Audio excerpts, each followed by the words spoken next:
বিসমিল্লাহির রহমানির রহিম।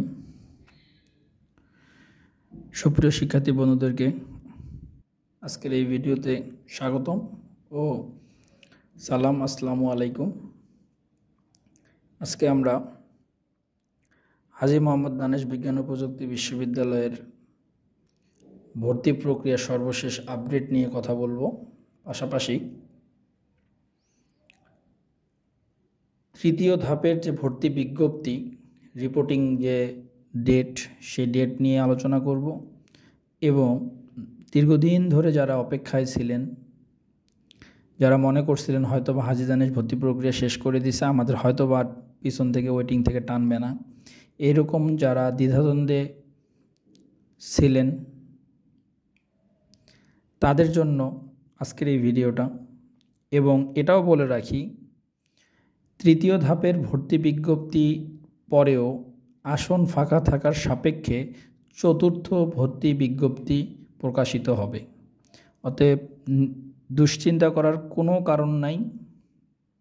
সামনে আরও ওয়েটিং থেকে টানবে আশা করতেছি, কারণ রাজশাহী ইউনিভার্সিটি এবং জেএসটি, চিটাগাং ইউনিভার্সিটি, এই সকল ইউনিভার্সিটি কিন্তু তাদের মাইগ্রেশন চালু রাখছে এবং ফাঁকা আসন থাকার সাপেক্ষে পিছন থেকে ওয়েটিং থেকে কিন্তু স্টুডেন্ট টানছে এবং জিএসটির ক্ষেত্রে টানবে। এই সব কারণেই আমাদের কিন্তু হাজী দানেশও একটা প্রভাব পড়বে। তার একটা ভালো দিক আজকে আমরা দেখব যে রাজশাহী ইউনিভার্সিটির ভর্তি প্রক্রিয়া প্রথম ধাপ শেষ হতে না হতেই হাজী দানেশের যে ওয়েটিংয়ের থেকে কি পরিমাণ স্টুডেন্ট সামনের দিকে অগ্রসর হয়েছে সেটা দেখলে আসলেই অবাক করা বিষয় যে এতগুলা সিট ফাঁকা হয়ে গেছে, যার বিপরীতে স্টুডেন্ট তারা নতুন করে টানতেছে। তো এই যে বিষয়টা, এই বিষয়টা কিন্তু আমি অনেক আগে থেকে প্রত্যেকটা ভিডিওতে কিন্তু বলে আসতেছিলাম যে দুশ্চিন্তা করার কোনো কারণ নাই, একটু অপেক্ষা করেন, সমস্ত প্রক্রিয়া শেষ হওয়া পর্যন্ত অপেক্ষা করেন, ইনশাআল্লাহ আপনিও কিন্তু একটা সিট পাবেন। তো চলেন তাহলে আজকে আমরা দেখি যে আমাদের আসলে কতগুলো সিট ফাঁকা হবে বা হয়েছে, তার বিপরীতে কতগুলোকে কল করানো হয়েছে। তো সর্বপ্রথম আমরা এই ইউনিটের দিকে যদি একটু খেয়াল করি, এই ইউনিটে আগে 269 প্লাস স্টুডেন্ট কিন্তু আমাদের ভর্তির জন্য ওয়েটিং থেকে বা মেরিট লিস্ট থেকে টানা হয়েছিল।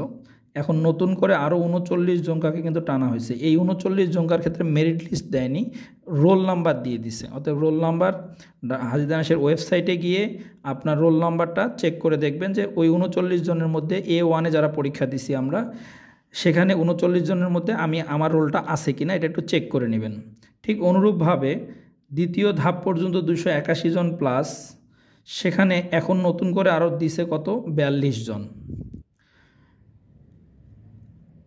তার মানে আমরা ধরে নিতে পারি 281 প্লাস স্টুডেন্ট অলরেডি আমাদের কি A2 থেকে অ্যাডমিটেড। তার মানে এরপরে চতুর্থ ধাপে যখন টানবে তখন 281-এর পরে যাবে আর কি।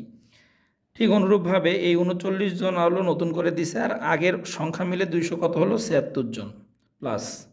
তাহলে এই ইউনিটে দেখেন অলরেডি 300 সুই কিন্তু প্রত্যেকটা শিফটে প্রায় 300 সুই অবস্থা। তো আশা করি যে কিছুটা হলেও সামনে আরও অগ্রগতি এই ইউনিটের ক্ষেত্রে হবে, তবে তুলনামূলকভাবে এই ইউনিটের ক্ষেত্রে অগ্রগতিটা একটু কম হবে, কারণ এটা এগ্রিকালচার ইউনিট, এখানে কম্পিটিশনটা একটু বেশি, পিওর বলতে কিছুই নেই, যার কারণে এখানে আমাদের একটু মাইগ্রেশনটা অন্যান্য ইউনিট বলতে আমি বি ইউনিটকে বোঝাতে চাচ্ছি, বি ইউনিটের অপেক্ষা কম হবে আর কি, তুলনামূলকভাবে মাইগ্রেশনটা কম হবে। এবার বি ইউনিটে আসি। বি ইউনিটে এই 102 জনকে নতুন করে ডাকা হয়েছে। এই 102 জন আর আগেরটা মিলে কত, 473 প্লাস B1 শিফটে। B2 শিফটে 117 নতুন করে ডাকা হয়েছে, আগেরটা মিলে এখন পর্যন্ত 489 প্লাস। B3-তে 123 জন নিয়ে আগেরটা সহ 497 জন। তার মানে দেখেন, খেয়াল করে দেখেন, এটা প্রায় 500 সুই অলরেডি কিন্তু হয়ে গেছে। তার মানে চতুর্থ ধাপে কিন্তু এইটা দেখা গেল যে 550 বা 600-র কাছাকাছি কিন্তু চলে যাবে, আশা রাখতেছি আর কি, চলে যাবে। তো আমি কিন্তু আবার বলতেছি যে এই যে আগেরগুলো দিছিল মেরিট অনুযায়ী আর এখন দিছে রোল অনুযায়ী, যার কারণে আপনারা হাজী দানেশের ভর্তির যে ওয়েবসাইট, সেই ওয়েবসাইটে গিয়ে আপনাদের যে ইউনিটের পজিশন আছে সেই ইউনিটে গিয়ে আপনারা চেক করবেন, চেক করে দেখবেন যে এই যে রোল নাম্বারগুলো টাংছে, যেমন হলো আমার B1-এ 102 জন, 102 জনের যে রোল নাম্বার দেওয়া হয়েছে এই রোল নাম্বারের মধ্যে আপনার রোলটা আছে কি না এটা একটু ম্যানুয়ালি চেক করবেন। এরপরে আসি সি ইউনিটের ক্ষেত্রে ব্যবসায়িক যেটা আছে সাব ইউনিট, সেখানে হলো 36 জন, আর আগে সহ মিলে 254 জন প্লাস, 254 জন প্লাস কিন্তু অলরেডি টানছে। সায়েন্স এবং হিউম্যানিটিসের আগেরটা সহ এখন পর্যন্ত 215 জন, আর নতুন করে টানছে কত 39 জনকে। ডি ইউনিটে আমাদের 81 জন নতুন করে টানছে, আর আগেরটা সহ আমাদের কত 275 জন প্লাস। D2 হিউম্যানিটিস সেটা হলো 15 জন, আর আগেরটা সহ কত 70 সিরিয়াল পর্যন্ত কিন্তু গেছে। সায়েন্স এবং বিজনেস সেটা কত 36, আর আগেরটা সহ 100 কত 72। আর আর্কিটেকচার আমাদের 53 জন নতুন করে টানছে, আগেরটা সহ কত 104। তাহলে খেয়াল করে দেখেন রাজশাহী ইউনিভার্সিটির ভর্তি শুরু হওয়ার সাথে সাথে আমাদের সায়েন্সের যে ইউনিটগুলোর দিকে একটা বৈচিত্র্য দেখেন, বিশাল একটা কিন্তু আমাদের ওয়েটিং থেকে টানা টেন্ডেন্সি কিন্তু আসছে। দেখেন B1-এ 102, B2-তে 117, B3-তে 123, তার মানে দেখেন একটা বিশাল বড় একটা মানে পরিবর্তন।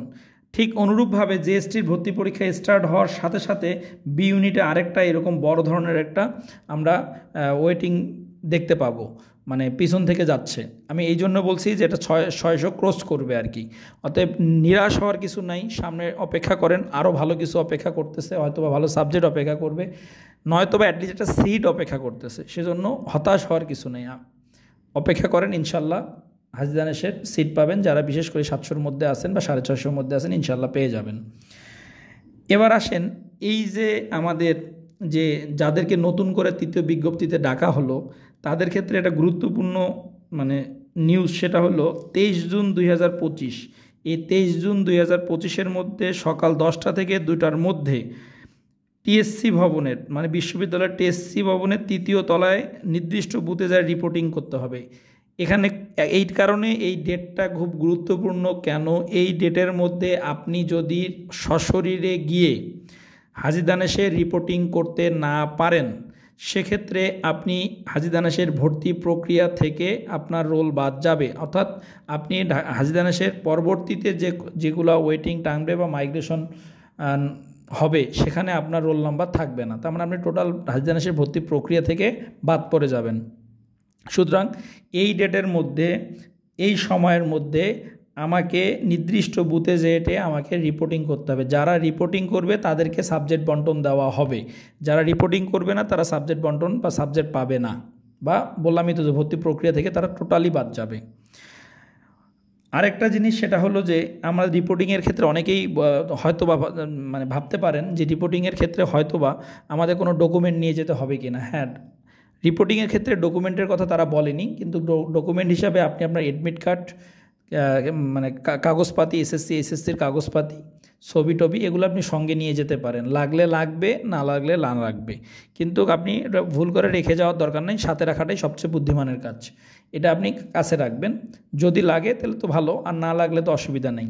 তার মানে রিপোর্টিংটা যথাসময়ে কিন্তু করতে হবে। যথাসময়ে যদি রিপোর্টিং না করি তাহলে কিন্তু আমি হাজী দানেশের কোনো সাবজেক্টের জন্য বা ভর্তি প্রক্রিয়াতে আর থাকবো না। তার মানে টোটালি আমাকে হাজী দানেশ থেকে কিক মেরে বের করে দেওয়া হবে আর কি, ভর্তি প্রক্রিয়া থেকে। তো যাই হোক, আজকে হাজী দানেশের এই যে আপডেট, এই আপডেট অনুযায়ী আপনারা আগামী 23 তারিখের মধ্যে অবশ্যই আপনারা কী করবেন, আপনাদের যথাসময়ে উপস্থিত হয়ে যথাস্থানে যে আপনার নির্দিষ্ট যে বুথ আছে সে বুথের মধ্যে রিপোর্টিং করবেন। আজকে এই পর্যন্ত, আল্লাহ হাফেজ।